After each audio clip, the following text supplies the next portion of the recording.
Iraqi മരുഭൂമിയിൽ ഇസ്രായേലിന്റെ രഹസ്യ സൈനിക താവളം ഇറാനെതിരെ ആയിരക്കണക്കിന് ആക്രമണങ്ങൾ നടത്തി.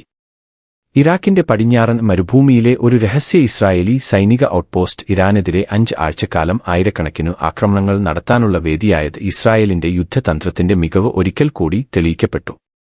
ഇറാനുമായുള്ള ശത്രുത പൊട്ടിപ്പുറപ്പെടുന്നതിനു തൊട്ടുമുമ്പ് ഇസ്രായേൽ രഹസ്യമായി താൽക്കാലിക ഫോർവേഡ് ഓപ്പറേറ്റിംഗ് സ്ഥാപിച്ചതായി റിപ്പോർട്ടുകളുണ്ട്. ഇത് അമേരിക്കയുടെ അറിവോടെയാണെന്നും വെളിപ്പെടുത്തുന്നു. ഏകദേശം 1000 മൈൽ അകലെയുള്ള ഇറാനിയൻ സൈനികപരമായ ലക്ഷ്യങ്ങൾക്കെതിരെ ആക്രമണങ്ങൾ നടത്താൻ ഇസ്രായേലിന് സാധിച്ചു. രഹസ്യമായാം സംഭവം പുറത്തെറിഞ്ഞത്. മാർച്ച് മാസം ഒരു പ്രാദേശിക ഇടയൻ ഒരു ഹെലികോപ്റ്റർ മരുഭൂമിയിൽ കണ്ട കാര്യം ഇറാഖി അധികാരികളെ അറിയിച്ചു. വിവരം അറിഞ്ഞെത്തിയ ഇറാഖി സൈന്യം പരിശോധന നടത്തുന്നതിനിടെ രഹസ്യം പുറത്തറിയാതിരിക്കാൻ വ്യോമ ആക്രമണം നടത്തിയതായും ഏറ്റുമുട്ടലിൽ ഒരു സൈനികൻ കൊല്ലപ്പെടുകയും 2 പേർക്ക് പരിക്കേൽക്കുകയും ചെയ്തതായി ഇറാഖി അധികൃതർ അറിയിച്ചു. ഏകോപനമോ അംഗീകാരമോ ഇല്ലാതെയാണ് ഈ പ്രവർത്തനം നടത്തിയത്. ഇറാഖി ലഫ്റ്റനന്റ് ജനറൽ ഖൈൻ അൽ മുഹമ്മദാവി പറഞ്ഞു.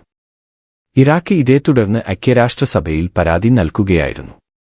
ഇറാഖിന്റെ പടിഞ്ഞാറൻ മരുഭൂമിയിലെ ഒരു രഹസ്യ ഇസ്രായേലി സൈനിക ഔട്ട്പോസ്റ്റ് ഇറാനെതിരെ 5 ആഴ്ചക്കാലം ആയിരക്കണക്കിന് ആക്രമണങ്ങൾ നടത്താനുള്ള വേദിയായത് ഇസ്രായേലിന്റെ യുദ്ധതന്ത്രത്തിന്റെ മികവ് ഒരിക്കൽ കൂടി തെളിയിക്കപ്പെട്ടു.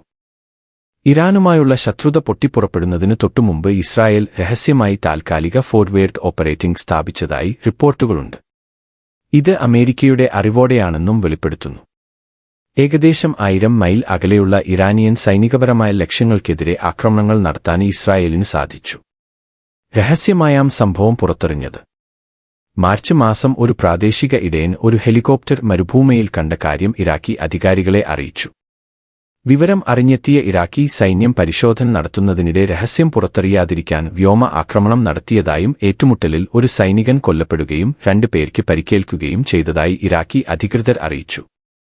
ഏകോപനമോ അംഗീകാരമോ ഇല്ലാതെയാണ് ഈ പ്രവർത്തനം നടത്തിയത്. ഇറാഖി ലഫ്റ്റനന്റ് ജനറൽ ഖൈൻ അൽ മുഹമ്മദാവി പറഞ്ഞു. ഇറാഖ് ഇതേ തുടർന്ന് ഐക്യരാഷ്ട്രസഭയിൽ പരാതി നൽകുകയായിരുന്നു.